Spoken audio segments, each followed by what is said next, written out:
Meus amigos, que a paz de Jesus permaneça em nossos corações. Nós trouxemos esse tema aqui para vocês, o Consolador Prometido e a queda espiritual. Esse Consolador Prometido foi o que Jesus anunciou aos apóstolos. Eu queria que vocês ficassem com esta ideia na cabeça, porque só esta ideia faz com que a gente entenda a palestra. Quando ele disse assim: eu vos enviarei um Consolador, que falará de mim mesmo e explicará aquilo que não podeis compreender agora, né? Ele anunciará a verdade, ele falará em meu nome. Mas vem agora a passagem mais importante: é necessário que eu vá para que ele venha. Então aqui que deve ser a nossa reflexão. Por que é necessário que Jesus vá para que o Consolador venha? Ele enviará um Consolador, mas esse Consolador só virá depois que Jesus for. É necessário que eu vá para que ele venha. Fiquemos com esse conceito na cabeça e vamos estudar, por enquanto, a vida do professor Pietro Ubaldi. Comecemos com a história de um homem, com a história de Ubaldi. Vamos começar com o projeto da reencarnação de Ubaldi. Em 9 meses, recapitulou toda a escala biológica evolutiva da qual descende e que precedeu e amadureceu a sua forma atual. É só então pôde vir completo à luz. Então, durante os 9 meses lá de gestação, ele recapitulou todas as formas biológicas da qual ele precedeu, da onde ele veio. Então ele foi recapitulando. Por isso que no início nós temos nos fetos a lembrança de peixinhos, né, de macaquinhos e assim, etc., passando toda a recapitulação biológica para ele poder nascer.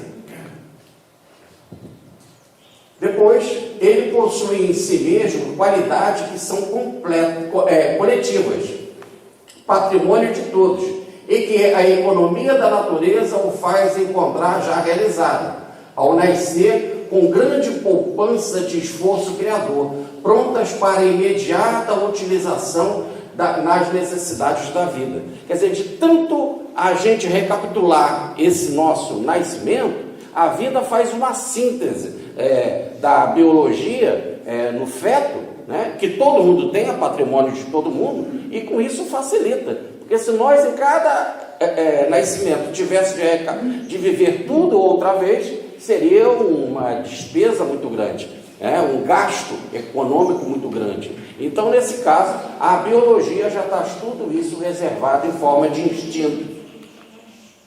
O feto insignificante resume e sintetiza a espécie, traz em si o passado e, sobretudo, ainda o germe do futuro. Quer dizer, ele traz todo o passado biológico e o germe do que ele vai desenvolver na atual encarnação. O homem recapitula na infância, repetindo todos os graus de desenvolvimento, não mais a história orgânica, mas a evolução espiritual já feita, que é a própria substância da história da vida, nesta fase superior que a humanidade atravessa. Então, como feto, você recapitula toda a fase de desenvolvimento biológico, e a partir da infância você começa a recapitular toda a fase de desenvolvimento espiritual seu do passado, de outras vidas, de outras reencarnações. Assim, a consciência do jovem se apresenta amadurecida na vida psíquica e espiritual, somente depois de idêntica repetição deste passado em plano superior. Então, no feto recapitula a biologia, na infância as reencarnações passadas, até que ele chega na condição de jovem. E aí ele já fez essa recapitulação das suas reencarnações passadas e fica pronto para começar um novo estágio na atual encarnação. Ele havia nascido na mística Úmbria da Itália, nos fins do século XIX. Penúltimo de numerosa série de filhos. Nascera na simplicidade de uma casa simples, num velho bairro pobre. O Baldi era de família milionária, mas quando ele nasceu, a vida poupou ele de nascer naquele castelo maravilhoso, né? Naquela mansão extraordinária. Ela estava em reforma, então por isso que ele nasceu numa casa simples, né? O seu tipo biológico diz que os que nascem na Úmbria são de tipo intuitivo. A sua influência astrológica, ele nasceu em agosto, então ele é leão. Logo tem a característica do sol, do reinado, da criatividade. Olha o que diz ele sobre o nome. O verdadeiro nome é dado pelo seu tipo, destino e obras. E o seu nome é Pedro, Pedro, né? Então, olha lá, o seu verdadeiro nome é dado pelo seu tipo, destino e obra que ele tem que fazer. Ele é uma rocha, é uma pedra. Veja o meu nome, Jorge, quer dizer agricultor, né? E aí, nós estamos aí fazendo palestra. Continuemos a história de um homem.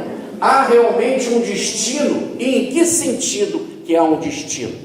Já que ele recapitulou todo o seu processo de vida passada e vai começar um novo projeto, né? Qual é esse destino?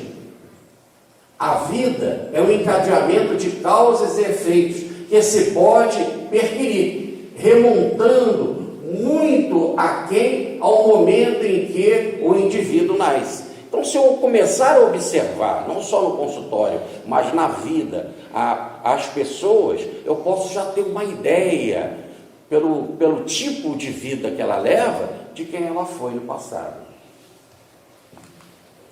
Assim, os filhos são uma consequência dos pais, mas ao nascimento, aquele fio comum que se transmite de geração a geração torna-se particular, próprio de cada um, e se chama eu. É o eu, é a personalidade de cada um. A gente tem a influência dos pais? Temos a mesma influência biológica de toda a raça humana? Temos, mas eu tenho as minhas características da minha vida passada. Isso tudo somado é que forma o meu eu, que eu chamo de ego ou personalidade, a tal máscara nova da nova encarnação. Destaca-se do eu anterior, da última vida, do qual muito depende. Olha, há um encadeamento entre a vida passada e essa. E conserva-se distinto dos eus sucessivos, nos quais, aliás, continua e quase sobrevive. Então, nós não somos o mesmo eu da encarnação passada, somos uma outra personalidade, como também esse eu da agora não será o eu das outras personalidades, que eu terei nos outros microciclos, nas outras encarnações, mas há um encadeamento. Ora, naquele eu, ele está falando dele, de Pedro, que é estritamente nosso, a parte que é consequência do passado, isto é, a constituição fundamental do germe, da qual deriva o tipo de personalidade, está já então fora do nosso livre-arbítrio. Aí não tem jeito. Depois que se forma esse eu, essa atual personalidade, é o que você tem que viver. E isso é determinismo. É o que eu planejado para você agora. Para nós, ao menos, que o possuímos na forma já cristalizada, definida na entidade germe, ela é qualquer coisa, já então solidificada num tipo. Por isso que cada um tem um tipo e está solidificado. E agora a gente tem que viver esse destino. E usar o livre-arbítrio para colocar coisas boas no nosso caminho, porque esse destino, né, já está cristalizado. E desta forma, sem qualquer inquirição, o recebemos ao nascer. É isso que nós ganhamos. É isso que está na nossa conta bancária, da atual encarnação. É esse o recurso que eu tenho para trabalhar. Ele sentia, agora o caso dele, ele sentia qualquer coisa de imenso dentro de si, no seu passado. E uma tão vasta complexidade no próprio eu, que levou muito tempo a reencontrar-se, e não pôde fazê-lo senão lentamente, laboriosamente, parecendo, enquanto isso, inépito, tímido, medíocre. Olhava aquela criança que parecia fraquinha, mas ele estava pensando no mundo imenso. E como o seu passado era imenso, de uma evolução extraordinária, ele levou muito tempo para tomar consciência ou ciência desse passado. A sua meninice foi exteriormente insignificante. Ele estava num processo interior imenso de reflexão. Por isso que no lado externo ele não se gastava energia. Parecia que era insignificante. Nada de notável, de particular, que a distinguisse das demais pessoas.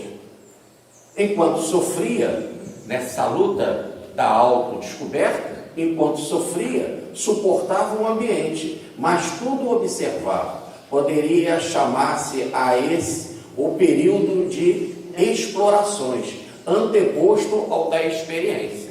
Então, eu estou no período de observar, eu quero me entender.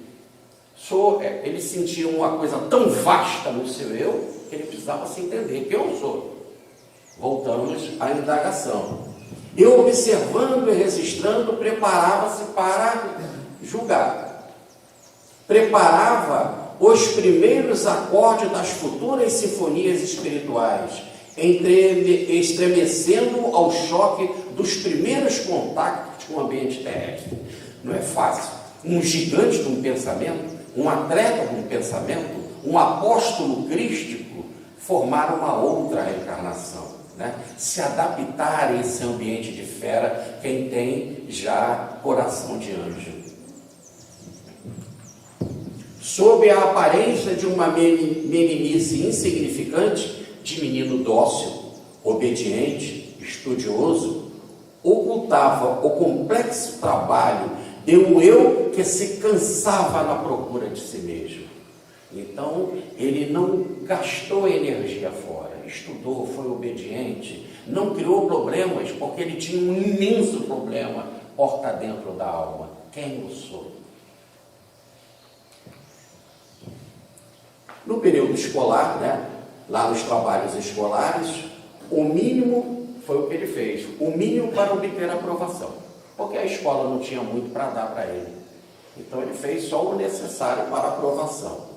Não pediu à escola mais que um diploma. Ela não podia dar mais do que isso.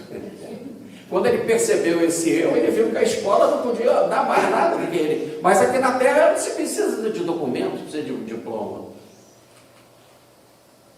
Mas ele ouviu a palavra evolução, como já foi dito, e aí ele estremeceu.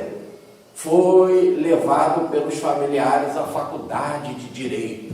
Os familiares é que disseram que ele queria até a medicina, mas mandaram ele fazer Direito. Era a regra de quem nascia em família rica. Os pais é que determinavam. Aprendeu várias línguas modernas e completou os seus estudos de piano. Adorava música, a música o ajudava a elevar, aprendeu muitas línguas, teve muitas reencarnações significantes, então com mais facilidade dominava as línguas.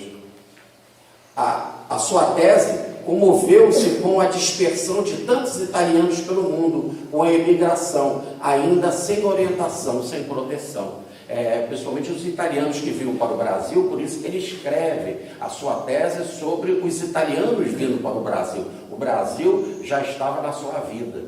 E aí, no caso, quando ele vai escrever essa tese, aí sim, como estava ligado ao sofrimento dos homens, ele se dedicou com amor. Então não foi um trabalho escolar simples, foi algo que ele se destacou. Inclusive a sua tese foi publicada e com louvor.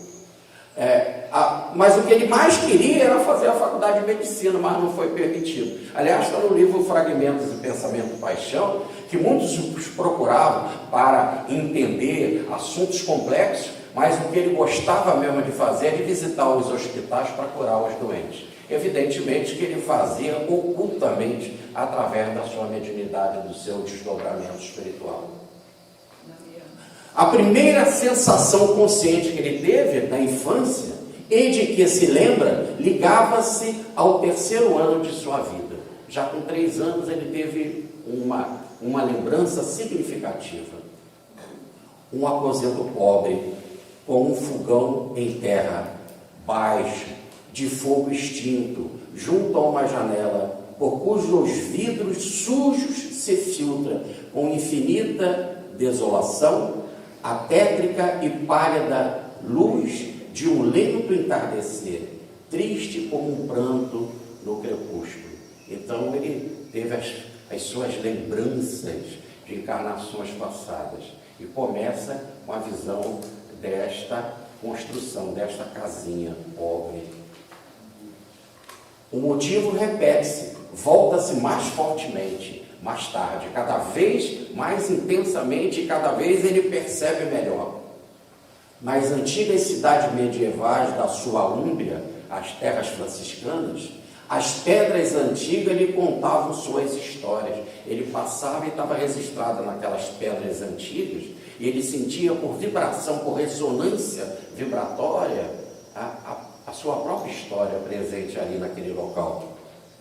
Aquelas pedras se animavam e lhe falavam, como transmitindo antigas vibrações de fatos longínquos ali acontecido, vibrações de que se havia saturado e que então era restituído a ele. Ele então se lembrava passeando ali pelas ruelas e interrogava as pedras, né?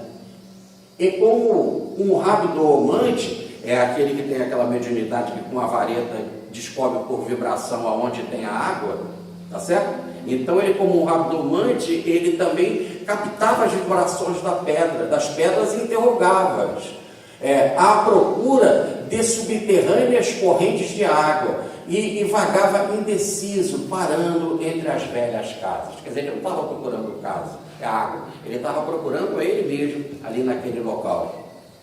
Foi aqui? Perguntava ele para as pedras. Foi lá?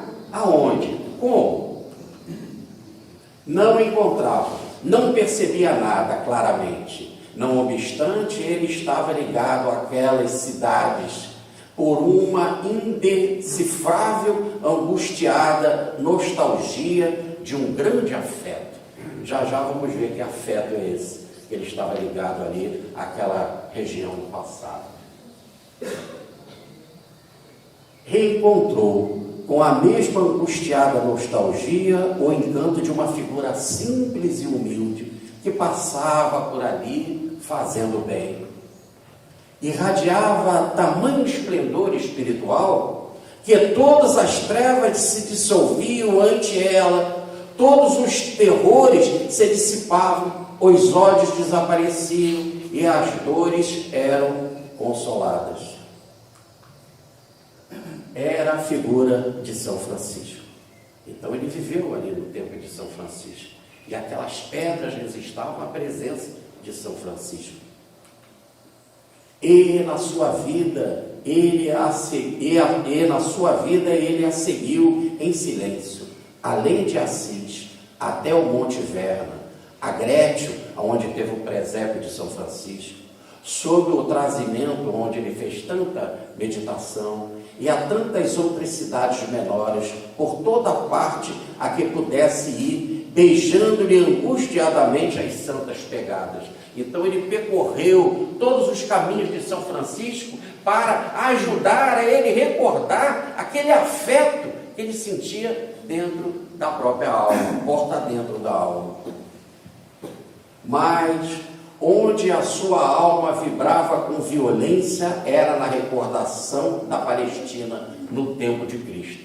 E como com Francisco ele foi Frei Leão, o secretário de São Francisco, né?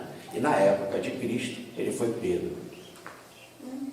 Era esta, para ele, uma visão de extrema doçura e profundidade espiritual. Aparecia-lhe a terra bendita da Galileia como uma música, como um vasto fundo orquestral de conceitos, sobre o qual triunfava o Cristo como um arpejo de harmonias cósmicas. Sorria-lhe, entre doces ondulações, o lago do Tiberíades, profundo e tranquilo como o sorriso de um anjo. parecia-lhe sentir a figura do Evangelho movimentarem-se neste ambiente, quer dizer, os seus companheiros, os apóstolos, a Madalena e outros. Por esta terra bendita, parecia-lhe ver andar a figura do grande mestre e dos seus discípulos, e ouvir-lhe a voz e o pensamento ainda a ecoar-lhe no coração, e sentia o seu olhar acalmar e resolver no seu íntimo todas as dores, todas as ânsias, todos os problemas da vida. Atraiu, sobretudo, o antigo Egito, o grande templo de Karnak, com as suas imensas colunas, a sabedoria oculta dos seus sacerdotes, o mistério dos seus ritos, dos seus mágicos poderes. Também existência significativa no Egito. Por isso que era um mundo interior imenso que ele precisava recordar e desvendar para formar a sua atual personalidade. Atraiu na mesma direção de pensamento a antiga Índia, mais distante do tempo, mais velada na lembrança, mais misteriosa e profunda na sua consciência. O seu sonho retornava ao longo das preguiçosas e lamacentas águas do Ganges, da foz às ardentes escadarias de Benares. Retomava o Brahmaputra, que é um grande rio, até os seus confins do Tibete, misterioso, ao coração do Himalaia, que havia na cidade sagrada de Lhasa. Então ali ele se sentia presente também na Índia em vários momentos de profundo significado. Repassava pela sua mente como recordação a visão de uma Alemanha medieval, nebulosa, densa de sombras, com as cidades antigas de Nuremberg, os céus cinzentos, amortecidas luzes invernais pelas ruelas escuras entre os telhados de pomeira afilhada. O norte germânico, agora então outra encarnação, inclusive na Alemanha. O norte germânico tinha para ele um fascínio pleno de misteriosa atração. Sobretudo, as antigas e grandes catedrais góticas pareciam-lhe numa luz de sonho. Não havia podido escrever à mão em alemão, senão usando as antigas letras góticas. Uma das provas da encarnação está na letra, né? E quando ele escrevia, ele não conseguia escrever, né, sem ser com a letra gótica, como se fosse uma marca na sua alma do seu passado. Havia cometido por certo uma queda, que agora reclamava faltamente justiça e expiação. Então ele passou por muitas reencarnações maravilhosas, e agora ele vai para uma reencarnação de destaque na França. E na França ele vai cometer uma queda, e essa queda vai exigir pagamento. Vai cometer um erro. Um dia fui a Versalhes para reconstruir dentro de si mesmo a torpe frivolidade do mundo de Luís XV. Daí a sua reencarnação. É aquela trágica hora de prostituição do poder e da riqueza, de que nasceram os horrores da Revolução Francesa. E ali chegando, de novo, se perguntou se não os reconhecia. Então, agora ele vai ser aquele rei com as suas frivolidades e prostituições, que vai cair, principalmente no campo econômico, e que vai preceder o Luís XVI, que vai ser o rei da Revolução Francesa, né? Da época da Revolução Francesa. Quem sabe, ainda ali, por certo, alguma coisa o prendia, o atraía, como um canto enganador de sereia, com os tentáculos viscosos de um polvo, molemente atraindo para o fundo de um abismo em que em que se encontra a morte. Então não pense que você é grande e não pode cair. Quando ele estava envolvido com assuntos religiosos, ele foi triunfante. Mas quando se envolveu com assuntos econômicos, teve queda bárbara, horrível, e que exigia pagamento. Mas por que a vida coloca as pessoas nessa situação? Porque nós temos que aprender de tudo, temos que ser fortes em tudo. Precisamos voltar a ter dignidade da origem, de filhos de Deus, de seres integrais. Eis o seu período de 20 anos, dos 25 até os 45, o mais obscuro da sua vida, exteriormente insignificante, interiormente tempestuoso e trágico. Então, dos 25 aos 45, e nunca precisou trabalhar até os 45 anos, porque era de família milionária, né? Quem olhava pensava que era um menininho rico, mimado, não fazia nada. Ele estava nessa profunda dor de reconstruir e entender a sua queda, o seu erro econômico, para ele poder dar o grande passo na vida e se reajustar.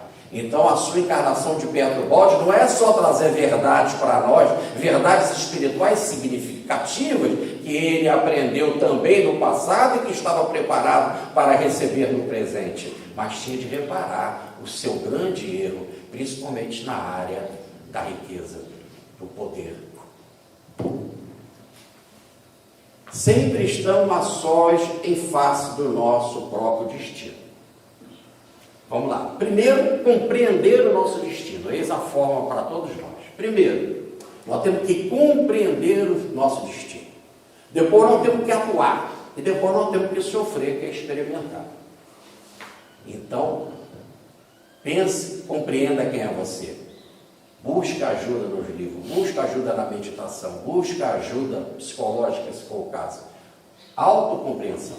Depois vai atuar, vai viver, né? E aí, é nesse viver que vem o sofrimento, como foi dito na palestra.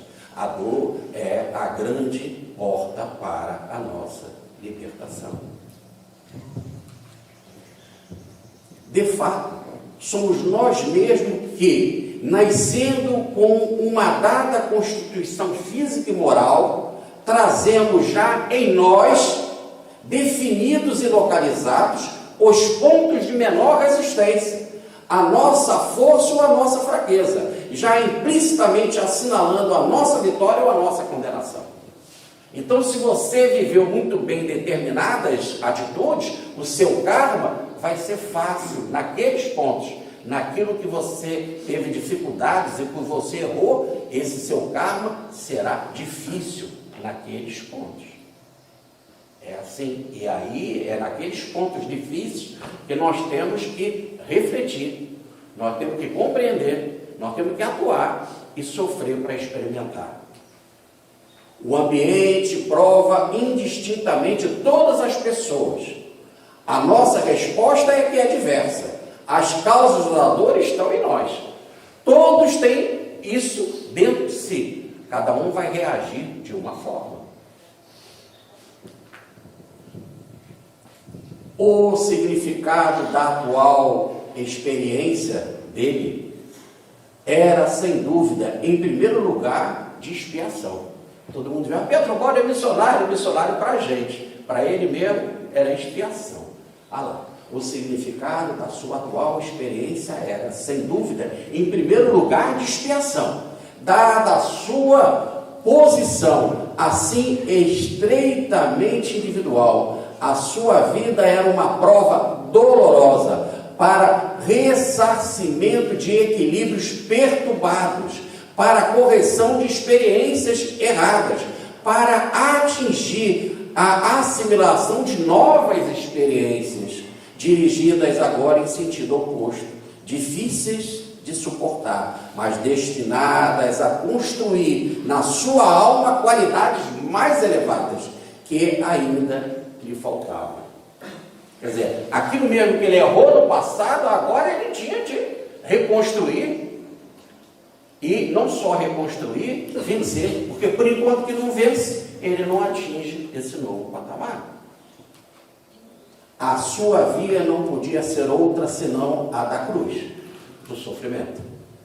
Em meio a tantos caminhos diversos, de tantos homens diversos, este era o seu tipo de destino.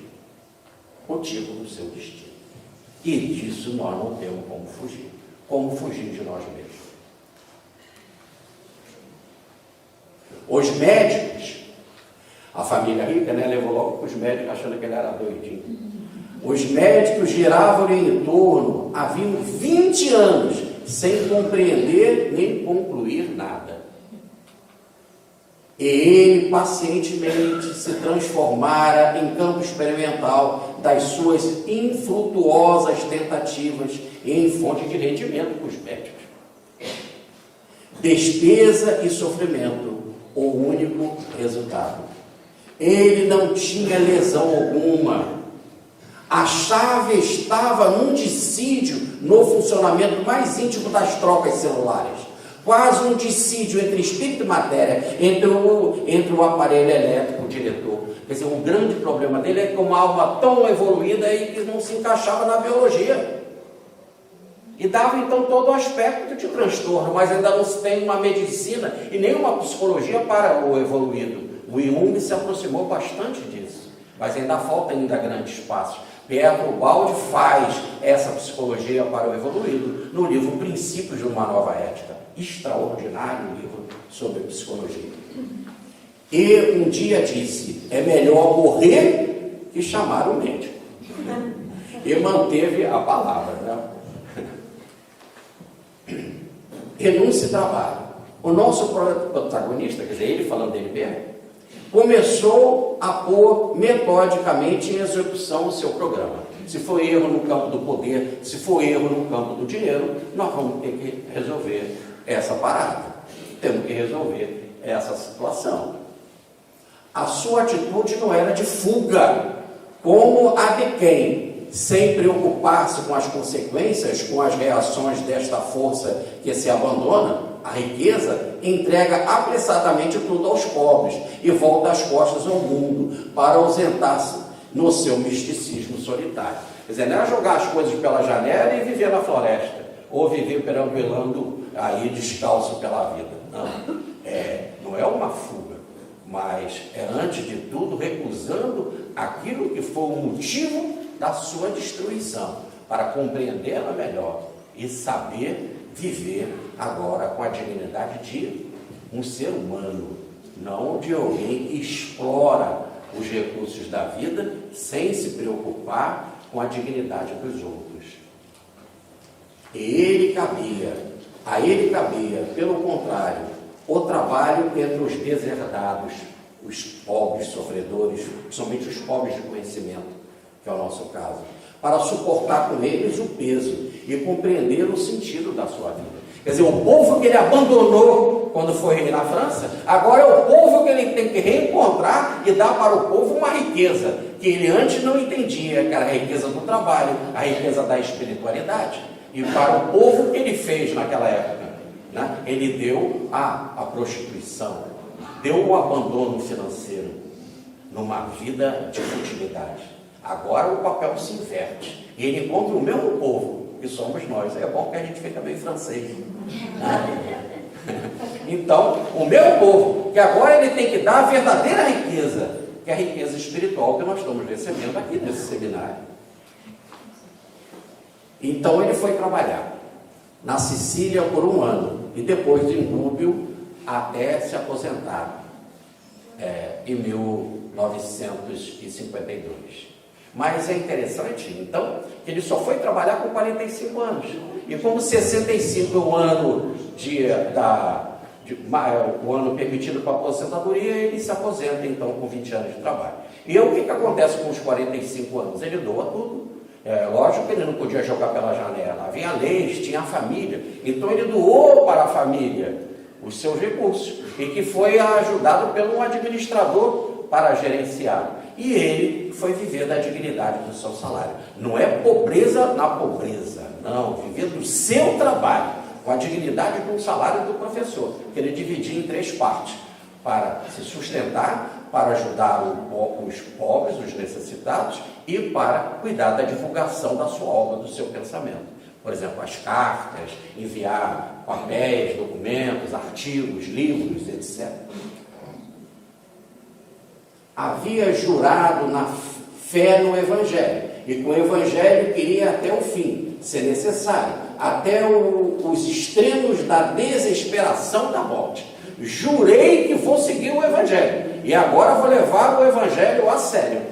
Tá certo? Havia decidido dar agora a sua vida, este conteúdo, a experiência suprema do Evangelho, integralmente vivida. Tem que dar certo. Vamos ver se o Evangelho é verdade ou não. O que aconteceria? Observava e registrava. Nele se travava o grande duelo. Quem teria razão, o Evangelho ou o mundo? Pode-se viver dignamente do seu trabalho, levando o Evangelho a sério? O seu destino estava naquele momento crucial em que surgia a trágica pergunta: o Evangelho seria humanamente aplicável? Ou quem o aplicasse deveria ficar destruído? Se o Evangelho é verdade, Deus deverá me salvar. Se Deus não me salvar, o Evangelho não é verdade. Levar o Evangelho como experiência, como um laboratório para a sua vida. Mas o mundo começou a dizer: você está fazendo isso porque você é um inepto, é um louco, não ter mais um lugarzinho próprio, porque tomaram tudo dele, né? Uma inimizade de conhecidos e parentes. Os parentes, muitos ficaram inimigos dele, né? Muitos conhecidos abandonaram ele, ficou desprezado, mas não abandonou o Evangelho, porque nesse momento uma voz íntima lhe falava sempre na alma, e ele se punha a escutar.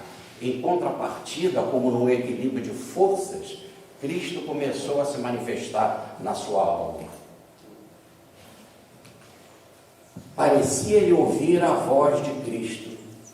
Eram colóquios em espírito, feitos somente de pensamento, sem sons, nem forma de palavras, mas pleno de conceitos e de bondade. Às vezes, o colóquio se fazia tão intenso, tão forte, aquele pensamento batia às portas de sua alma, que lhe parecia encarnar uma forma branca, luminosa, diáfana, que lhe recordava a figura de Cristo. Então, as palavras eram tão vivas que ele começou a ver a forma de Cristo conversando com ele. Ele a olhava para fixar-lhe os lineamentos feitos de luz. Às vezes, sentando-se à mesa, era tão viva a impressão da presença do Cristo que ele, sem o querer, punha outro talher, como se tivesse ali um comensal convidado na sua casa. E na sua casinha pobre e humilde que ele alugou, só um quartinho, e ali ele escreveu as suas 10 primeiras obras na Itália, e depois, mais tarde, vai escrever 14 no Brasil. E este, o Cristo, lhe sorria com um sorriso todo seu, de quem compreende e perdoa. Essa ousadia de querer botar até um talher e um prato, né? Igual Pedro lá no Monte Tabor, né? Senhor, vamos fazer aqui uma cabana, uma para você, uma outra cabana para Elias, uma outra cabana para Moisés. É a mesma coisa, né? Senta aqui, vem comer comigo, Jesus. E o Cristo lhe sorria com um sorriso todo seu, de quem compreende e perdoa, e mirava com um olhar que parecia atravessar-lhe toda a alma. Eu te conheço, Pedro. Nos únicos 2 meses que no verão o seu trabalho lhe deixava livre, conseguia escrever 1 milheiro de páginas que publicou em artigos e volumes.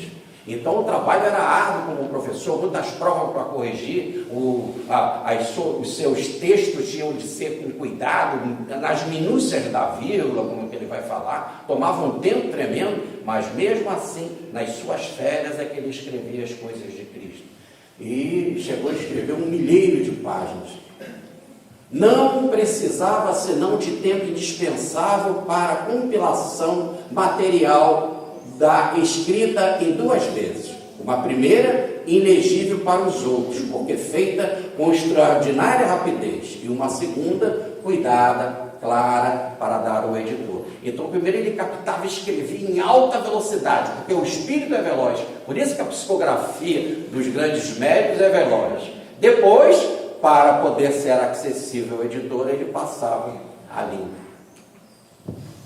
O nosso personagem havia chegado a um vértice, e foi a própria altitude deste que o precipitou pela descida da onda, pela depressão que faltamente se abriu diante dele.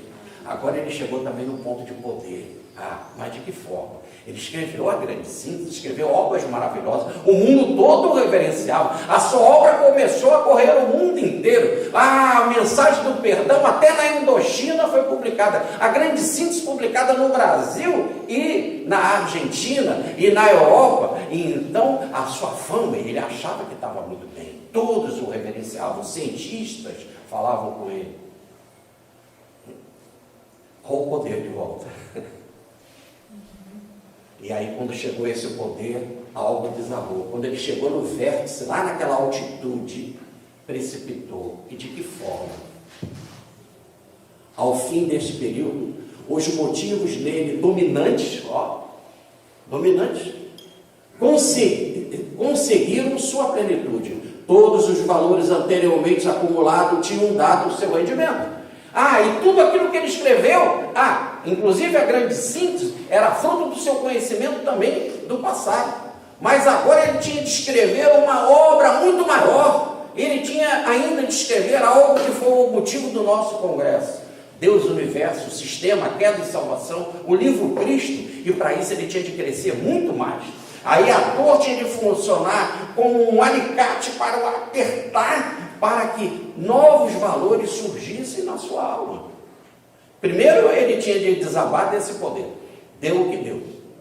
E agora preparar a alma como uma nova fertilização do terreno para germinar coisas muito mais poderosas.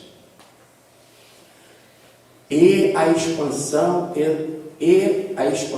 exaurido o seu ímpeto, susteve-se. Quer dizer, todo aquele poder de receber a grande síntese susteve. Parou ali. Agora ele precisava, como se fosse num vazio, de tatear para encontrar, para ir além. E além aonde? Cadê esse conteúdo? O que a vida vai fazer para provocar isso? Primeiro mexer com o tal do poder que ele se encontrava, com a fama. E também com essa capacidade interior de gerar algo mais profundo. A sua posição era o produto de um esforço excepcional. Não podia resistir muito neste equilíbrio de voo. Quer dizer, ele fez um esforço tremendo e apresentou aquelas suas primeiras obras. Não conseguia ir mais nesse voo. Para o triunfo da mediocridade imbecil, Ícaro havia de precipitar-se. Então, ele voou alto, com a grande síntese, no Ures, a sese mística. Mas agora, será que ele tinha asas suficientes para ir mais alto? Ou o sol ia queimar as suas asas e ele ia despencar? Assim também aquele píncaro espiritual que alcançara exigia que caísse, para que o equilíbrio fosse restabelecido. Ficou sozinho sobre a terra inimiga que o renegara e agora o negava. Veio a condenação no índex da Igreja Católica das suas obras. E na Itália é assim. Necessariamente eles não seguem o catolicismo, mas seguem tudo aquilo que a maldade do índex manda. E as pessoas passam a ser ironizadas na rua, passam a ter dificuldade nas escolas, dificuldade com os alunos, porque passa a ser um herege, um renegado, alguém que está destinado para ele no inferno, sem salvação. Isso é cultura. Imbecil, mas é cultura. principalmente na Itália. Sentiu-se então abandonado por Deus e na sua alma não restou senão a visão do espantoso inferno terrestre. Todos debochavam dele e a voz interior não aparecia mais. A luta tremenda. Então Deus também me abandonou. Essa é a luta do vazio que todos falam. É ali na ausência de Deus que vem a tal da mola propulsora do progresso. Está no livro História de um Homem. A dor é a mola propulsora do progresso. Não teve diante de si senão a realidade humana que contra ele se voltava.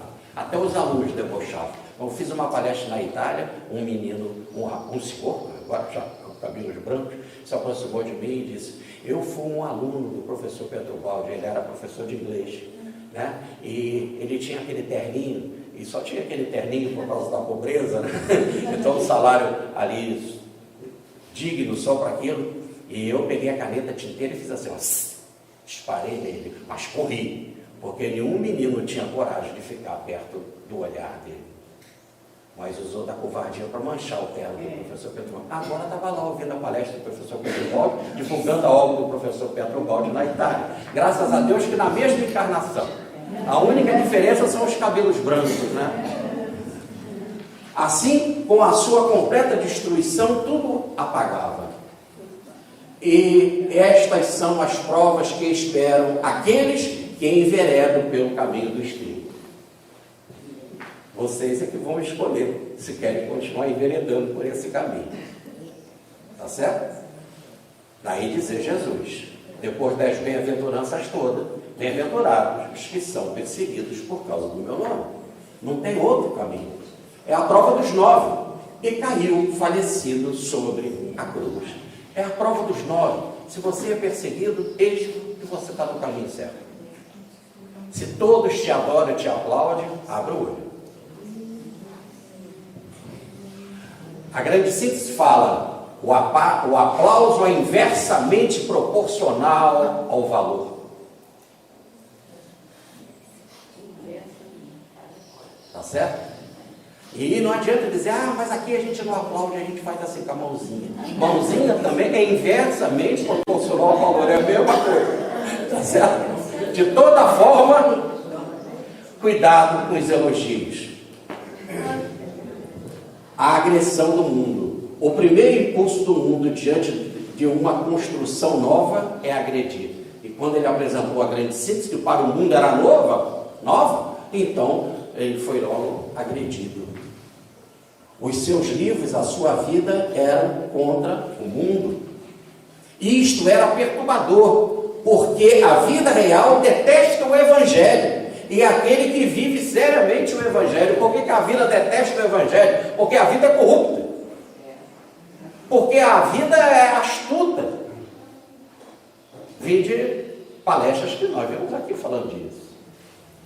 O mundo está com a sua consciência no umbigo. E o que dita é o ego, é o eu, primeiro eu, depois eu, depois eu. Essa é a religião mais viva que existe no mundo. E a de maior quantidade de seguidores, chamada egoísmo.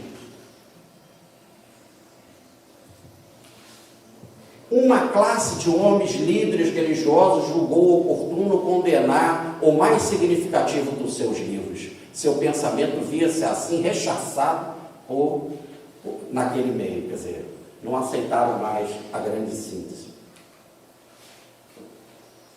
Sentia-se traído em suas mais elevadas aspirações, mas ele também traiu a vida quando foi eleito. Tá certo? Ele, com tantos recursos espirituais que poderia ter dado, não o fez. Quem traiu quem? Ele se sentia traído pela vida ou ele que traiu a vida? O ataque do mundo conseguia destruí-lo. Para não ver sua fé vacilar e desmoronar, procurava aturdir-se, começando por quebrar a sua pena e renunciar a escrever e compreender e a pensar. Pedro Baldi ficou teimosinho, pegou a pena da sua caneta e quebrou, e disse assim, também não escrevo mais, e daí? É criancinha teimosa. Eu quero falar isso um pouco mais baixo para ele não me ouvir. Mas ele mesmo que está falando isso. E não adianta fazer birra. Não adianta fazer birra diante do seu karma. Só tem um jeito, é enfrentá-lo. Não querendo se rebelar, nem podendo se justificar, não lhe restava senão o caminho da própria destruição espiritual. Que doideira! Saberia ressurgir de tamanho desespero? Acreditara com tamanha força que caminhava em direção a Cristo pela estrada do bem, e agora recebia este golpe dos homens, com os quais devia estar em perfeito acordo sobre o caminho da ascensão espiritual. Ele achava que a igreja ia aceitar tranquilamente a sua mensagem, e ele ia dizer assim: mas é do Cristo, é o Cristo quem está ditando. Ora, o próprio Sinédrio não aceitou Jesus pessoalmente, por que vai aceitar Jesus através do homem psíquico Pedro Balde? Que diferença? E qual é a diferença do Sinédrio para o papado? E os próprios homens que ele injuriou no passado, os próprios homens se voltavam contra ele. O mundo odeia o Evangelho. Poderia a sua fé resistir a tanto? E ele invocar: meu Deus, por que me abandonaste? Lembram da frase da cruz? Eli, lama sabachthani. Meu Deus, por que me abandonaste? Aí a pessoa chega a esse máximo de vazio. E é dali que ela tem que dar o sim dela. Esse é o princípio da queda. Agora você tem que dar o seu parecer. O seu parecer com o seu sangue. Diz Paulo: não existe redenção sem derramamento de sangue. Não existe evolução sem dor. Agora você tem que dar o seu testemunho. Agora chegou a hora do sim. É a hora que tudo para na vida. Parece que Deus fica em suspenso esperando o sim do seu filho. E ele se sentira assim: meu Deus, por que me abandonar? Vamos dizer assim: à procura de Deus. Quero viver, gritou ele. Jamais se procura tanto a Deus do que quando se está perdido. As passadas visões tinham-se pulverizado, não via mais nada, porque estava com a mente agitada, porque estava com a mente enfraquecida pela dúvida, pela tristeza. Deus desaparecera de suas sensações. Olha o que acontece quando você fica triste, quando você fica desesperado, quando você perde a confiança, quando você acha que não tem mais capacidade, que está num buraco sem saída. Para que o leitor possa admitir muitas das afirmações sobre as quais nos baseamos, é necessário lembrar que as mesmas foram demonstradas nos 3 volumes da obra que antecede este aqui, que é Cristo. Agora ele ainda tinha com 85 anos, ainda dá um salto muito maior e escrever a obra mais extraordinária sobre Jesus, o Cristo. Neste só podemos nos limitar a resumir num quadro sintético a teoria geral da obra, que dessas afirmações constitui a base. Quer dizer, eu tenho muito ainda que produzir. E essa produção em grande escala só pode ser se eu me encontrar. E a própria obra dele é uma busca. Primeiro, podemos dizer a grande síntese. Depois, Deus e o universo. E depois, o livro Cristo. A grande síntese nos inícios dos anos 30. Deus e o universo em 51. O Cristo em 1971. Nas despedidas na hora da morte, com a alma mais sensível. Humildade cristã, o paradoxo cristão, que Jesus, sendo em forma divina, não teve a usurpação de ser igual a Deus, mas esvaziou-se a si mesmo, tomando a forma de servo, fazendo semelhante aos homens, e achando na forma de homem, humilhou-se a si mesmo, sendo obediente até a morte, e morte de cruz. Então, está aí o exemplo. Como que se deve fazer? Se você tem um poder, e olha o caso do Cristo, tinha um poder praticamente divino, se humilhou, veio até aqui na forma de homem, na forma de servo, tá certo? E aceitou o pior dos sacrifícios, a cruz. Essa é a humildade, não tem outro caminho. Só tem um caminho para retornarmos ao sistema: humildade. Baixar a Cristo. Aliás, foi a arrogância que gerou a queda. Agora, a humildade é que te eleva ao paraíso outra vez. E o exemplo foi dado por Cristo.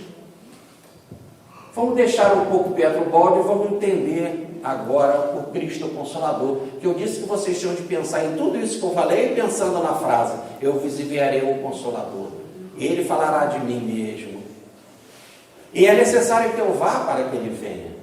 Acompanhemos o Cristo, o esposo divino, na palavra de João Batista, o precursor. Eu não sou o Cristo, mas sou aquele que foi enviado diante dele, disse João Batista. A esposa pertence ao esposo, quer dizer, nós pertencemos a Cristo. O amigo, que é ele, João Batista, que presta serviço ao esposo e que o atende e o ouve, enche-se de alegria quando ouve a voz do esposo. João Batista estava super feliz que ia começar a festa do céu na terra com a chegada de Jesus. Esta é a minha alegria, que agora está completa. Eis que chegou o Cristo. Daí dizer João: é necessário que eu diminua para que ele cresça. A hora que nós tivermos isso também na alma, é necessário que diminua o meu ego para que o Cristo interno brilhe. Eu chego a essa dignidade. É necessário que ele cresça e que eu diminua. Vamos começar então a estudar o Consolador.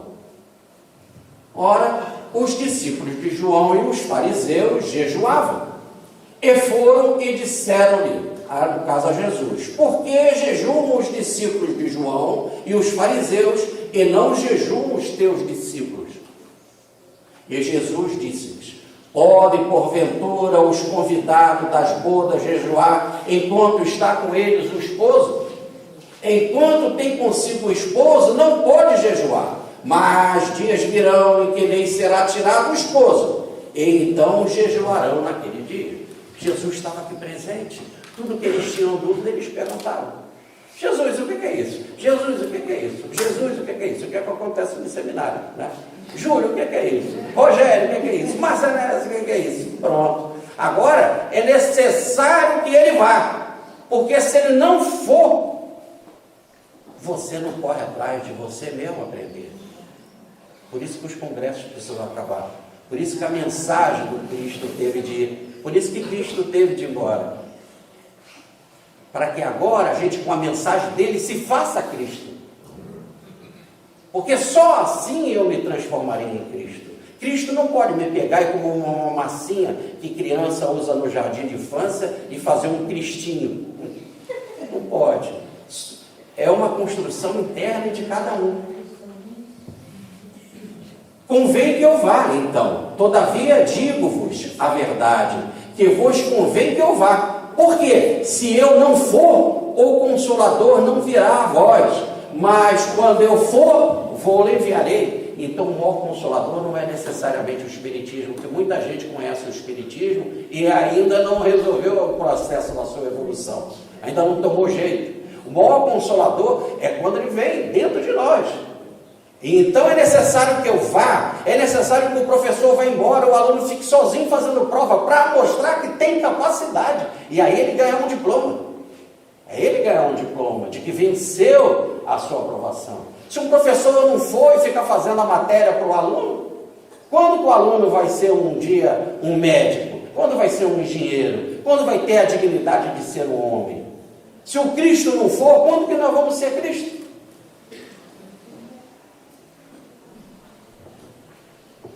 Então é muito fácil, por isso que eu digo para vocês, não adianta só vir ao seminário. Isso agora tem que germinar. E se a gente não estudar, e não vivenciar, e não experimentar, sabe, é a semente que fica lá, e caiu e vem as aves, como diz a parábola do semeador, vem as aves e leva embora. Tá certo? Você perde a oportunidade. O Espírito da verdade ainda tem muito que vos dizer, mas vós não podeis suportar agora. E cada vez que nós vamos nos despertando, a gente vai suportando mais conhecimentos. Mas quando vier aquele Espírito de verdade, ele vos guiará em toda a verdade, porque não falará de si mesmo, mas dirá tudo o que tiver ouvido e vos anunciará o que há de vir. Então, você que tem que agora ter um Espírito verdadeiro e não mais um Espírito mentiroso, tomado por várias capas que te ensombreiam e te mancham e que não permite que você veja. Agora, você vai ter que fazer um jejum, um esforço, tá certo? Um jejum das coisas do mundo, um jejum das materialidades, para encontrar a verdade que porta dentro da alma. Ele me glorificará, porque há de receber do que é meu, e vou-lo há de anunciar. Tudo quanto o Pai tem é meu, por isso vos disse que há de receber do que é meu, e vou-lo há de anunciar. Porque tudo aquilo que Cristo nos falou, nós vamos despertar dentro de nós, e vai ser igual o que Cristo falou, porque no fundo eu também tenho o meu Cristo interno, eu sou Cristo em origem, na minha essência.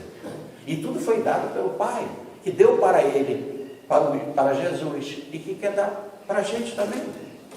E que deu já para a gente, está dentro de nós, eu só tenho que descobrir. Eu rogarei a meu Pai, e Ele vos dará outro Consolador, para que fique convosco para sempre. Quando você desperta espiritualmente, é para sempre. Está certo? O Espírito de verdade, que o mundo não pode receber, porque o mundo é mentiroso, o mundo é da mentira, porque não o vê e não o conhece, o mundo não sabe nada da verdade, o mundo sabe da mentira, da trapaça, mas vós o conhecereis, porque habita convosco e estará em vós. Então, habita convosco, está dentro de nós essa verdade, esse Espírito de verdade. Eu não tenho que procurar, daí dizer o Cristo. Se alguém disser, ele ali, ele acolá, não vá, não crede, antes de tudo ele está dentro de vós. É isso que você precisa despertar. Então é necessário os jejuns, os mestres ir embora. Tá? Senão, se fosse assim, o balde ficava aqui sempre, fazendo palestra, tirando as nossas dúvidas, mas o mundo não ia aguentar mais, ia meter ele na cruz. Tá certo? Como fizeram com Cristo. O mundo também não suporta ficar ouvindo por muito tempo essas coisas que são contrárias ao mundo. Não vos deixarei órfãos, voltarei a vós. Ainda um pouco e o mundo não me verá mais, mas vós me vereis, porque eu vivo e vós vivereis. Naquele dia conhecereis que eu estou em meu Pai, e vós em mim, e eu em vós. Formamos uma unidade coletiva. O Pai, Jesus e nós. E aí formaremos a grande família universal, o tal do reino de Deus. E é necessário despertar isso em mim mesmo. Por volta da hora 9, clamou Jesus em alta voz, dizendo, Eli, Eli, lema sabactani, isto é, meu Deus, por que me desamparaste? E Jesus, clamando em alta voz de novo, liberou o Espírito. O que nós passamos aqui o tempo todo falando nesse seminário é aprender a liberar o Espírito, não deixar o Espírito preso no antissistema. O Espírito tem que ser liberado para o sistema, tá certo? E aí, na cruz, quando parece que tudo estava perdido para Cristo, ele fala essa frase, meu Deus, e aí vocês poderiam dizer, mas essa frase é de desespero, meu Deus, por que me desamparaste? E ele libera o Espírito para ir para o sistema. Então tem alguma coisa errada nessa interpretação dessa frase. Continuemos, está em Mateus. Vamos para Marcos. E na hora 9 clamou Jesus em grande voz, Eloi, Eloi, lema sabactani. Um em hebraico, o outro em aramaico. que é interpretado: ó meu Deus, por que me desamparaste? E Jesus, soltando um grito, projetou o Espírito. E o que é importante é projetar o Espírito. Fora desta gravidade que foi nos ensinada aqui, fora desta atração magnética do antissistema, e ser liberado para o sistema.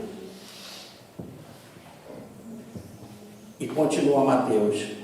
E nós explicamos qual é a diferença, né? Por quê ou para quê? Olha lá, por volta da hora nona, exclamou Jesus: meu Deus, por que me abandonaste? E Mateus fala: para que me abandonaste? É por quê ou para quê? Qual o objetivo da nossa liberação espiritual? Vamos ficar, por enquanto, com Marcos. Por que Marcos? Porque nós estamos estudando a vida de Simão Pedro, nós estamos estudando a vida de Pedro Balde, e quem ditou o evangelho para Marcos foi Pedro. O evangelho de Marcos é de Pedro. Então, Pedro capta a ideia do para que tal coisa acontece. Para que foi dita esta frase de Jesus? Qual o objetivo dessa frase ser dita? Vamos para Lucas. E, clamando em alta voz, Jesus diz: Pai, em tuas mãos entrego o meu espírito. Dizendo isso, projetou o espírito. Lucas não entra nesses detalhes do evangelho, dessa frase, mas ele diz que Jesus se entregou o espírito ao Pai e foi também projetado ou libertado. Todos falam o mesmo princípio. E agora em João, depois disso, sabendo Jesus que tudo já fora realizado, tudo, para que se cumprisse a Escritura, Jesus disse: foi realizado. E, inclinando a cabeça, entregou o Espírito. Entregou, projetou, liberou. Isso foi importante. Tá certo? Mas aqui agora está dizendo que tudo foi realizado. E quando a gente escuta e lê nos evangelhos, diz: tudo foi consumado. Consumado é. Em outras palavras, tudo foi realizado, consumado, realizado. Tudo o que? Dessa atual vida como Jesus, como está dando nas Escrituras, não. Todo o projeto evolutivo, Jesus veio nos trazer um projeto para o sistema. Jesus veio nos trazer um projeto do paraíso do céu. Tudo foi realizado. E o processo final de uma realização evolutiva, o ponto máximo do estágio evolutivo, é quando você chega na porta do sistema e aí você é liberado, é entregue, se projeta para dentro do sistema e acaba o antissistema, acaba o seu processo evolutivo. E foi isso que aconteceu no caso do Cristo. Perfeitamente organizado. A única coisa que fica na nossa cabeça é porque essa frase: meu Deus, por que me abandonaste? Mesma frase que Pedro Balde usou para a vida dele, quando ele estava também num momento de grande dificuldade. E esse grande momento de dificuldade do Cristo é simples assim: meu Deus, por que me abandonaste? Porque agora é o motivo da queda espiritual, é a hora do Cristo dizer o seu sim.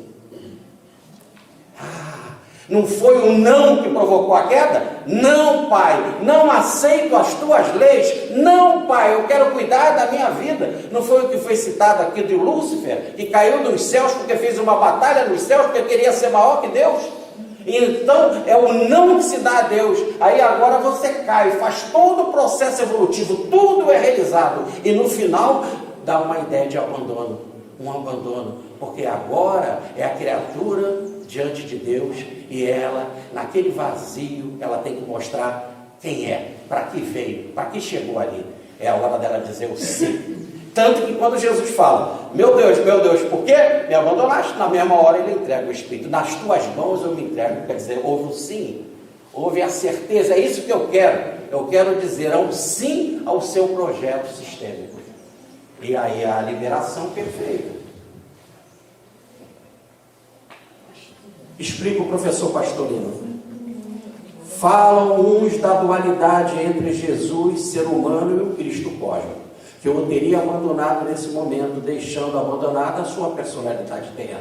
hipótese absurda e até mesmo blasfema, como a divindade pudesse ausentar-se de qualquer lugar, especialmente de um ser justo, que estava ali a sofrer. Ah, agora você vai sofrer sozinho porque a dor é sua. Não tem lógica? Não bate? A este tempo, o ladrão, que pouco antes falara movido pelo arrependimento, buscando num ímpeto o seu Criador, dirigindo-se a Deus, exclamou: Eli, Eli, lama sabachthani, isto é, meu Deus, por que me abandonaste? É o que fala Rustem. Rustem coloca essa frase na boca do ladrão, não na boca de Jesus. Mas preste atenção, mas Marcos coloca na boca de quem? De Jesus. E quem está certo? Mateus ou Marcos? Ou Rustem? Evidentemente que Rustem foi escrito pelos próprios evangelistas, Mateus, Marcos e Lucas, e João, assistido pelos apóstolos. Então os dois estão certos. Então poderíamos imaginar que o ladrão arrependido falou: meu Deus, por que me abandonaste? E Jesus também. Mas por que disse isso nessa hora? Por que se fala assim? A questão do desespero, diz Erich Fromm no seu livro O Espírito de Liberdade.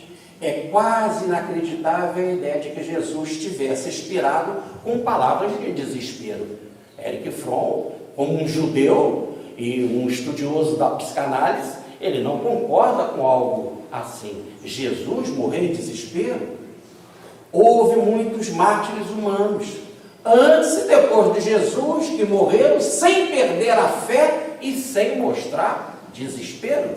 E por que Jesus fez assim? Assim, por exemplo, lá no Talmud, tanto no Talmud de Jerusalém como no Talmud da Babilônia, assim, por exemplo, o Talmud conta que o Rabi Akiba, ao ser torturado, sorriu. E quando o general romano lhe perguntou por que sorria, respondeu: durante toda a minha vida tenho rezado, amarás a Deus com todo o teu coração, querendo dizer com toda a sua vida, com todas as suas forças. Jamais pude amá-lo com toda a minha vida, senão agora, diante do martírio. E por isso estou feliz. Ora, se o Rabi Akiba sorriu diante do carrasco, porque estava entregando a sua vida por amor a Deus, Jesus vai ficar em desespero?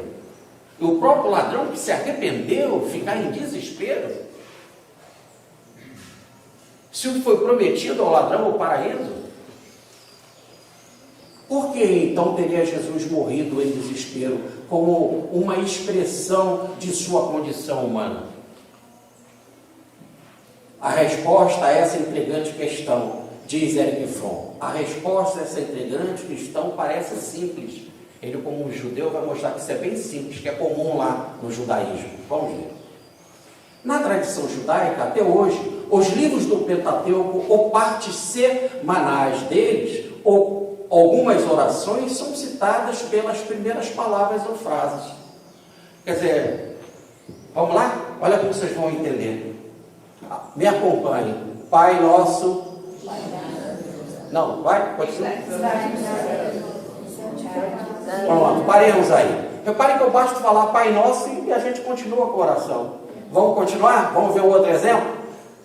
Ave Maria. Basta o início. No judaísmo é assim. Ele só fala o início de um livro, ou o início de uma frase, ou o início de um poema, a gente já sabe a sequência. No Gênesis, só é a primeira palavra, Bereshit. O Salmo 1, Ashrei. O Salmo 137, Al-Narot, Babel. E o Shema, ouve, ó Israel, só tens um Deus, se fala só Shema Israel.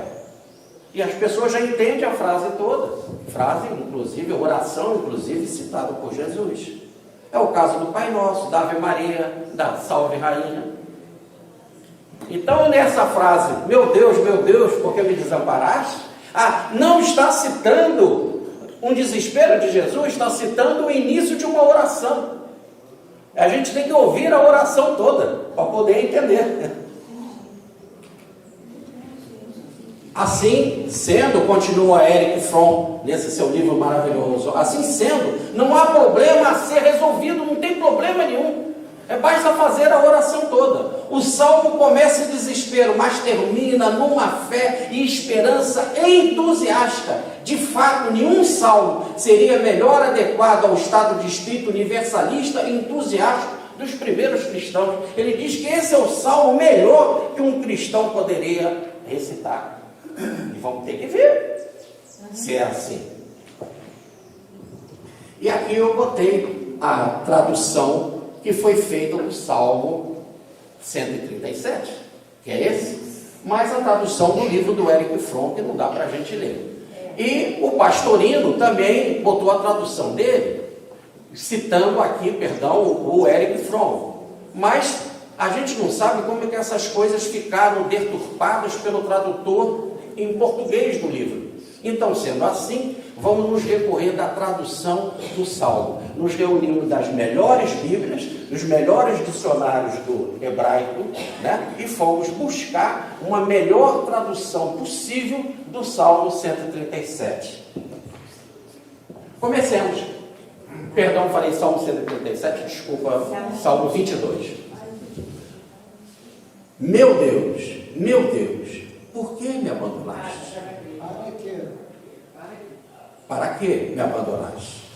Meu Deus, para que me abandonaste? As palavras do meu gemido estão longe de me salvar. Meu Deus, eu grito de dia, de noite, e tu não me respondes, e nunca tenho sossego. A alma, como a do Pedro Baldi, a alma de quem está aflita querendo resposta. Tu, santo, olha, então só a primeira frase já começa que ele acredita em Deus. Tu, santo, que habitas o santuário, louvores de Israel, em ti confiaram os nossos patriarcas. Confiaram e tu os livrastes. Eles gritavam a ti e escaparam. Em ti confiaram e não foram desiludidos. Então ele com essa história também, eu estou me lembrando dos patriarcas, eu estou me lembrando de Abraão, de Isaac, de Jacó, do rei Davi, de Salomão. Ah, eles gritaram quando estavam em apuros, e tu não desamparaste eles. Como estivesse dizendo, então, santo, você também não irá me desamparar. Eu confio perfeitamente, estou indo na cruz porque eu confio em ti. Tem que ler o salmo todo. Tá certo? Continuemos. Quanto a mim, sou como um verme, não homem, vergonha dos homens e desprezo do povo. Todos os que me veem caçoam de mim. Abre a boca e balança a cabeça, dizendo: confiou no Senhor, que Ele te liberte, que o salve, se é que o ama. Não é assim que fizeram com Cristo? O salmo está falando do Cristo. E o povo passava e ria e debochava e dizia: isso daí não é um homem, é um verme, olha como apanhou. E apanhou muito, porque todo crucificado apanhava muito. Mas imagina aquele que o motivo da crucificação, que está lá na plaquinha botada na cruz, é Jesus Nazareno, rei dos judeus. Se esse é o rei, merece apanhar mais. Então estava ali um verme, um trapo pendurado. E todos passavam, se sentiam enojados, balançavam a cabeça, e ainda ria e gargalhava. Ele confiava em Deus, ele fazia a cura, ele se dizia o tal. E cadê agora? Está aí, ó, esse verme. Isso está no Salmo. Tu me tiraste do ventre materno e me fizeste sentir seguro nos seios de minha mãe. Desde o meu nascimento, em teus braços fui entregue. Mesmo antes de nascer já eras meu Deus. Olha a reencarnação. Mesmo antes de nascer já eras meu Deus. Não te afaste de mim, pois a angústia está perto e não há quem me socorre. Então ele só tem Deus. Ali na cruz só tinha alguém, Deus. Não te afastes de mim, ele está pedindo, continues comigo, meu Deus, porque eu sempre fui teu, desde o ventre da minha mãe, a minha vida toda foi contigo. Aliás, antes de nascer, tu já eras meu Deus. Algo extraordinário, fica comigo. Ninguém está comigo, mas você pode ficar comigo. Abba, pai, como ele falou, Abba, pai, paizinho, fica comigo. Muitos touros me cercam, fortes touros de Baixã, me rodeiam, encaram suas bocas contra mim, como um leão que despedaça e ruge. Só tinha um monstro perto dele. Diz André Luiz que a situação mais triste não é ir na cidade das trevas, é sentir o odor do espírito atrasado quando ele pensa. Imagina ali aquela vibração na cruz, rindo, de gargalhada, de deboche, achando os seres das trevas que tinham vencido o projeto de Deus, o projeto Cristo. Eram verdadeiros touros, eram leões que queriam despedaçar todo o projeto de bem. Sinto-me como água desperdiçada, e todos os meus ossos se desconjuntaram. O meu coração parece ser de cera, derretendo-se dentro de mim. Que coisa! Eu fiz tanto, tanto por eles, e agora sou assim, abandonado. Hosanas ao filho de Davi, Barrabás, crucifica-o. Mas esse é o projeto que tu me deu para completar, são meus, eu sou o pai adotivo de todos eles, como abandoná-los? Não tem como. E aí o coração estava assim, ó, derretendo. A minha força se secou como argila, a minha língua colada no maxilar, e me deitastes no pó da morte. Todos abandonaram, até sede. Eu estou com sede. Muita gente, quando Jesus falou, eu estou com sede, e a gente não tem que interpretar, eu estou com sede porque eu quero beber água. Não, ele tinha uma fonte de água viva. Eu estou com sede de amor, como diz a mensagem do perdão de Pedro Rocha. Eu estou com sede de almas que reverenciam a Deus. Eu estou com sede de almas fraternas. Vim buscar um sorriso de bondade, diz a mensagem do perdão. E isso ele não tinha ali. Cercam-me cães, um bando de malfeitores me rodeia, transpassaram-me as mãos e os pés, botaram ele na cruz. O salmo é de 1000 anos antes de Jesus, hein? Posso contar todos os meus ossos, enquanto as pessoas olham e me contemplam. Passava, ele era como um teatro, todo mundo olhando, contemplando ele, mas nenhum osso dele foi quebrado. Aliás, como diz o salmo, repartem entre si as minhas vestes e sobre a minha túnica lançam sorte. Está aí no YouTube o filme O Manto Sagrado, não deixa de ver. Pegaram a roupa dele, fizeram sorte, e deixaram assim ele na cruz. Mas tu, Senhor, não te afastes de mim. Olha, força minha. Quem dava força para Jesus era Deus. Força minha. Apressa-te em socorrer-me. Livra minha alma da espada. A alma, não é o corpo. Livra minha alma da espada. E meu ser da força do grande cão caçador, que é o antissistema, a atração do antissistema. Salva-me da boca do leão, que é esse campo gravitacional extraordinário do antissistema, que quer reter a criatura. Sim, e dos chifres do búfalo, que me respondeste. Então anunciarei teu nome aos meus irmãos, louvar-te-ei no seio da multidão. E o que ele vai anunciar para todo mundo? Qual a mensagem que ele tem? Vós que temeis ao Senhor, louvai, reverenciai, toda a descendência de Jacó, temei-o, todos vós, descendência de Israel. Sim, pois ele não desprezou, nem desdenhou a angústia do aflito, nem ocultou dele a sua face. Deus não ocultou a face, não foi embora.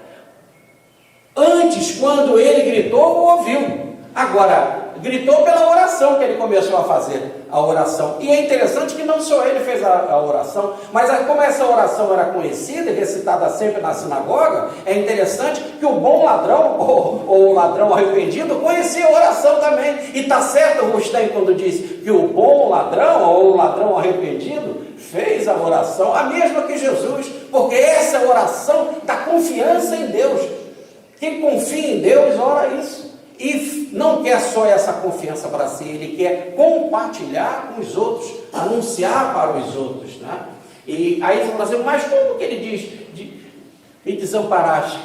Ele dá a ideia de que não viu, é porque vai para uma outra dimensão. Não é um abandono, é como se fosse para uma outra dimensão, para forçar o ser, sair como se fosse daqueles quadrantes do gráfico queda e salvação, sair dos quadrantes mais baixos e ir subindo cada vez mais alto para chegar no quadrante mais alto e aí ser projetado para o sistema. Então ele não oculta a face, ele vai para uma outra dimensão, para forçar o ser, sair de uma dimensão mais baixa, de um quadrante mais baixo, que nada mais é do que um nível dimensional mais baixo, e subir para uma dimensão mais alta. E nesse caso, é a dimensão sistêmica. Ele estava sendo oferecido para o Cristo, quando ele liberou a sua alma e se projetou para o sistema, viver na dimensão do sistema, na dimensão divina. O meu louvor na multidão virá de ti. Pagarei os meus votos feitos àqueles que eu temem. Quer dizer, até aquilo que eu vou pregar para a multidão, essa força vem de ti. Os humildes comerão e se fartarão. Os que o buscam louvarão. A vida perene terão seus corações. E vida perene terão os seus corações. Ou melhor, libertação geral, reino de Deus, fartura, a parábola do filho pródigo, uma festa no reino dos céus, né? Matando um boi gordo para comemorar a volta daquele que estava morto e perdido e que agora vive e foi encontrado pelo Pai. Todos os confins da terra se lembrarão e se voltarão ao Senhor, e todas as famílias dos gentios se curvarão diante dele. Então haverá a implantação do reino de Deus na terra. Termina assim Jesus na cruz, olha, dizendo: então haverá a implantação do reino de Deus na terra, porque todos, judeus e gentios, louvarão o seu nome, porque do Senhor é a realeza, e ele governa todas as nações, inclusive a minha vida. Todos os que no mundo são grandes na terra comerão, e ante ele se prostrarão, e perante ele se curvarão. Todos os que descendem do pó, que estão em queda espiritual, como também os que não podem mais reter a sua existência. Ou melhor, aqueles que não podem mais reter a sua existência, porque estão sendo de tal forma atraídos pelo sistema e mergulhando no sistema. Terminou existirem, que quer dizer estar fora. É que existir. É que quer dizer fora. Estire quer dizer estado. Estado fora do sistema. Quando não se pode mais viver nessa condição, se passa a ser no sistema. No antissistema é existência, é vida para fora.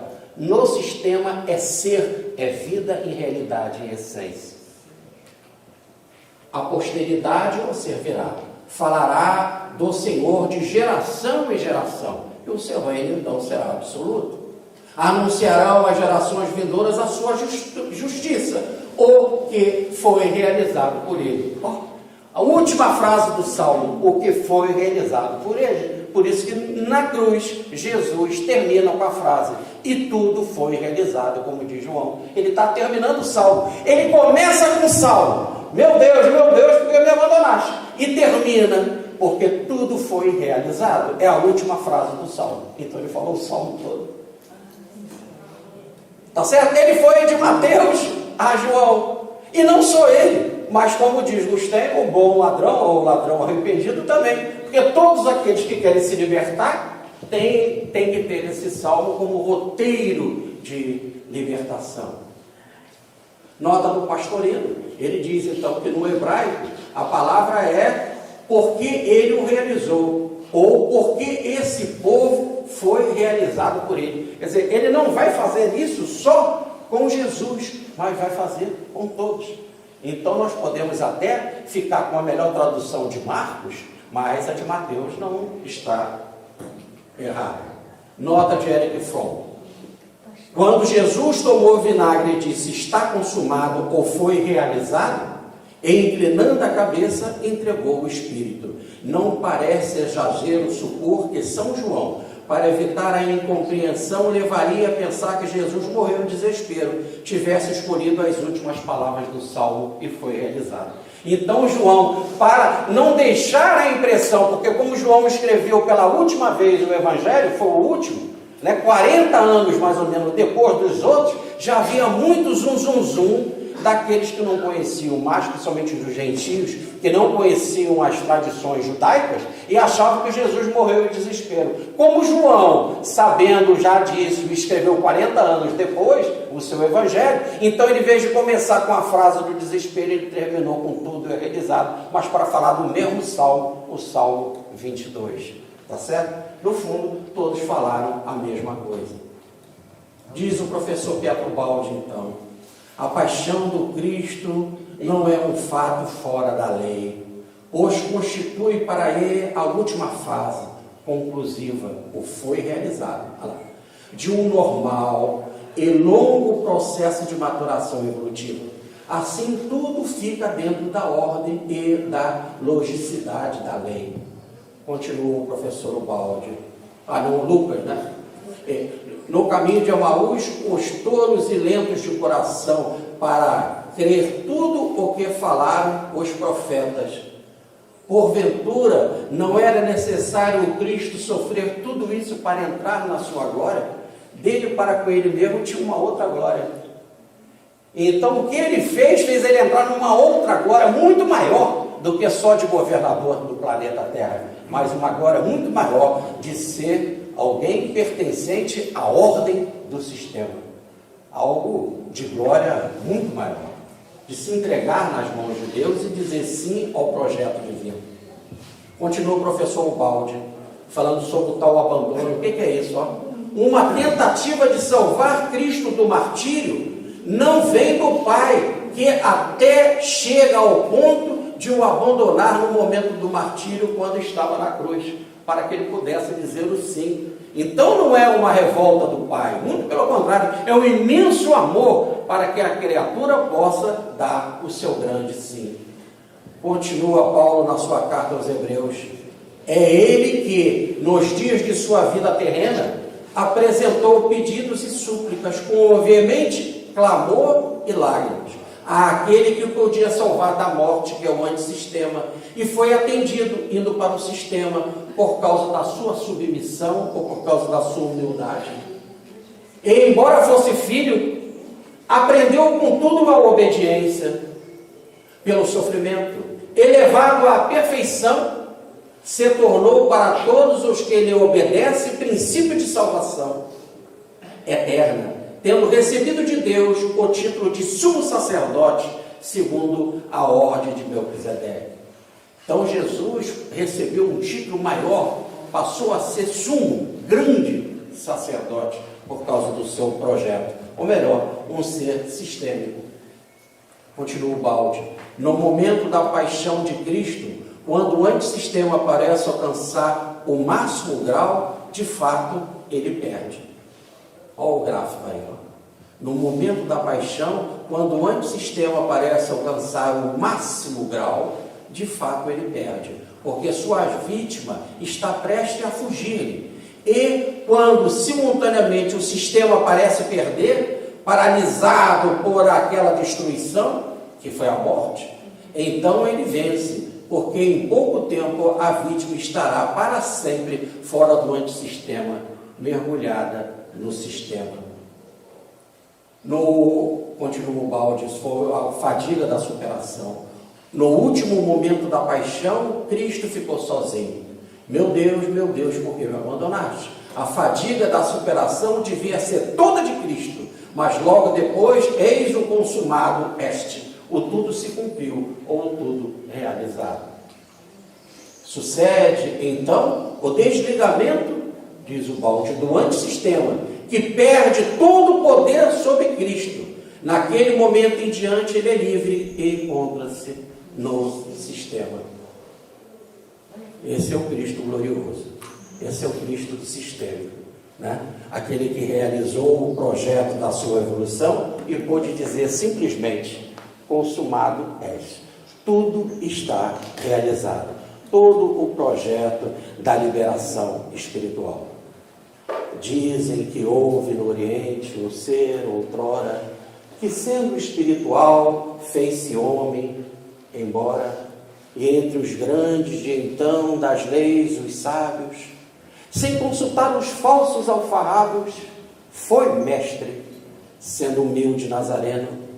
Concentração astral que a ciência encerra, ele desceu iluminando a terra e a fé pregando, a fé que nos consola. Ele, o Cristo, era o Verbo, era uma escola, verbo, sol, clarão, verdade, voz do Cristo, visão dos céus, como há de passar o ser humano sem ter luz?